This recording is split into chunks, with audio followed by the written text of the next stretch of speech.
20 वर्षांच्या वैशालीनं आता स्वतःला बरंच सावरलंय। गेल्या वर्षभरात तिनं बरंच काही गमावलंय। 1 जानेवारी 2013ला तिचा पती कामावर गेला, तो परत आलाच नाही। नवी जखम असली जोपर्यंत ती नवी आहे तोपर्यंतच आपण तिची काळजी घेतो।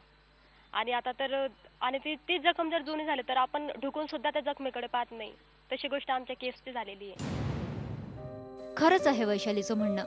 सामाजिक न्याय खात्यानं तिला समाज कल्याण विभागात नोकरी देऊन भरपाई करण्याचा प्रयत्न केला, पण न्याय काही अजूनही मिळालेला नाही।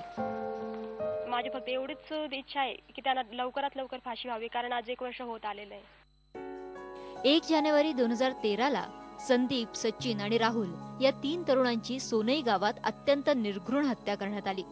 इतकंच नाही तर त्यांच्या शरीराचे तुकडे करून पुरावे नष्ट करण्याचाही तेवढाच अमानुष प्रकार घडला। या साऱ्याला जातीभेदाची तीव्र किनार होती। म्हणूनच घाबरलेल्या पीडितांच्या काही प्रमुख मागण्या होत्या। सरकारने फक्त माझ्या वहिनींना नोकरी दिली, त्याच्या व्यतिरिक्त सरकारला खूप माग केली होती की ही केस फास्ट ट्रॅकला गेली पाहिजे। ही केस नगर डिस्ट्रिक्ट मध्ये न चालवता नाशिक किंवा जळगाव जिल्ह्यात चालवली पाहिजे, पण आतापर्यंत ह्या याच्यातलं काही झालेलं नाही।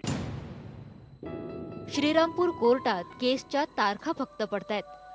वर्ष उलटलंय तरी मुलीचा मोबाईल पोलिसांनी ताब्यात घेतला नाही की आरोपींचे कॉल रेकॉर्ड्स तपासले नाहीत।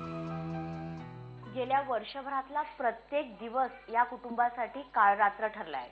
आधी जातीभेदाच्या तीव्र विखारानं त्यांच्यावरती असा आघात केला, तो म्हणजे तिघांचाही अत्यंत अमानुष बळी घेऊन, आणि त्यानंतर जातीच्याच राजकारणावर सत्तेच्या पोळ्या भाजणाऱ्या सत्ताधीशांनी सुद्धा त्यांच्यावर पुन्हा अन्याय केलाय, तो त्यांना न्याय नाकारून न्यायामध्ये विलंब करून।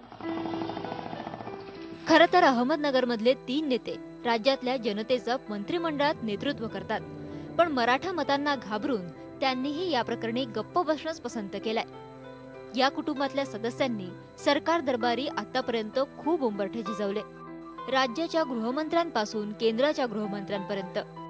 गृहमंत्री आयबीएन लोकमत म्हणलेही होते की मी ही केसला फास्ट ट्रॅक कोर्टमध्ये देतो, पण आतापर्यंत दिलं नाही, कारण आम्ही दलित समाजाचे आहेत।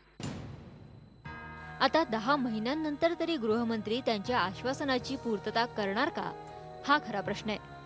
व्हिडिओ जर्नलिस्ट हेमंत बागुलसह दीप्ती राऊत, आयबीएन लोकमत, नाशिक।